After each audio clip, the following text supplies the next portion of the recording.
And let me ask you first, what role does the international community play in preventing further massacres in Gaza? Unfortunately, the international community is unable to deliver when it comes to stopping the massacres and stopping the starvation that Israel has intentionally caused in the Gaza Strip.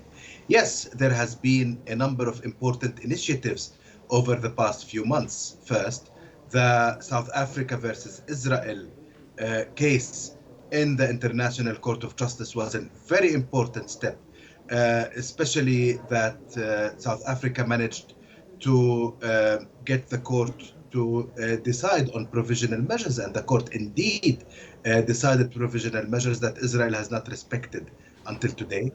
Furthermore, there is the case of Nicaragua versus Germany in the International Court of Justice. In this case, Nicaragua is requesting the court to recognize at the end of the proceeding, which will be in a few years from now, the responsibility of Germany as a third state involved in the genocide and in war crimes and crimes against humanity. And finally, there is the International Court of Criminal Court that has already issued arrest warrants against Netanyahu and Gallant for their role in a number of crimes, including murder, but also the crime of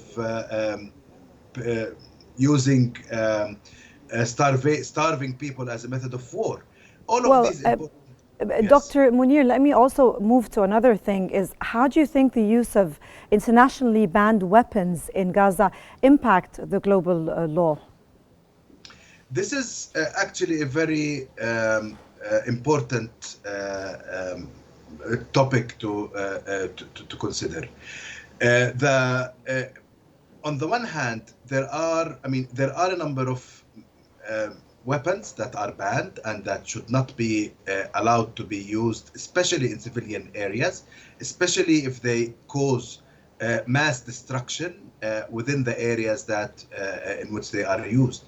Israel has used these weapons massively in the Gaza Strip, and we have seen the effects of the use of these weapons, whether we are talking about white phosphorus or we are talking about bombs that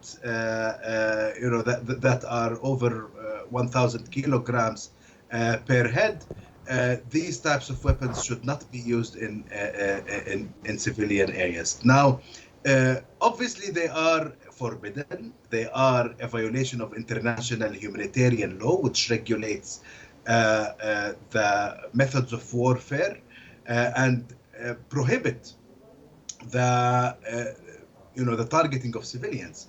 Nonetheless, Israel has done that, and we are still waiting for further action. Now, the Human Rights Council of the United Nations has already called upon states not to trade weapons with Israel. But Dr. Munir, actually, do you think that there are legal frameworks that are legal and exist to hold Israel accountable for these violations, if any, that can hold Israel back?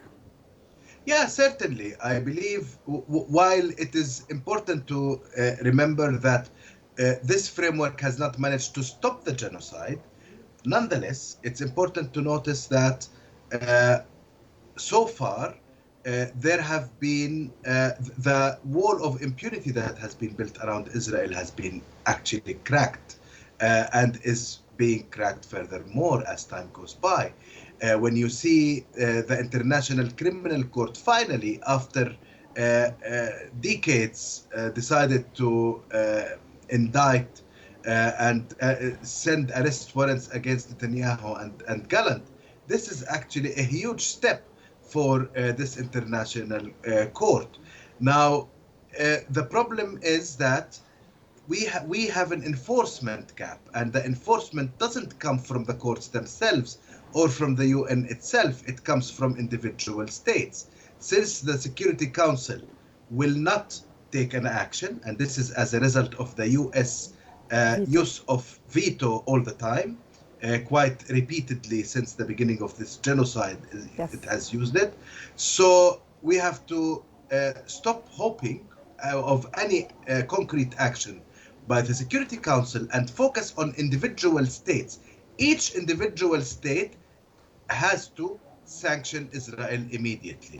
But do you think the political landscape shift within Israel in response to the criticism over Gaza?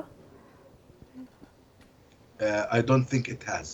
I think, unfortunately, that the political landscape in Israel is going from right to further right to extreme right, and not going on the other side. They don't feel and they don't understand until today the size of damage that they have caused.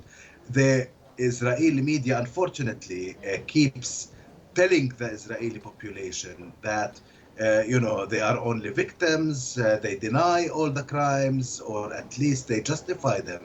And the public tends to believe what they want to believe.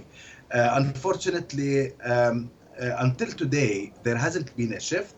I think this shift will only happen when there are interests that start to be affected by the sanctions that might be and that have started actually to be applied by different states. But these sanctions need to be politically made and designed and implemented and enforced by each individual state, which means that there is a huge diplomatic work to be done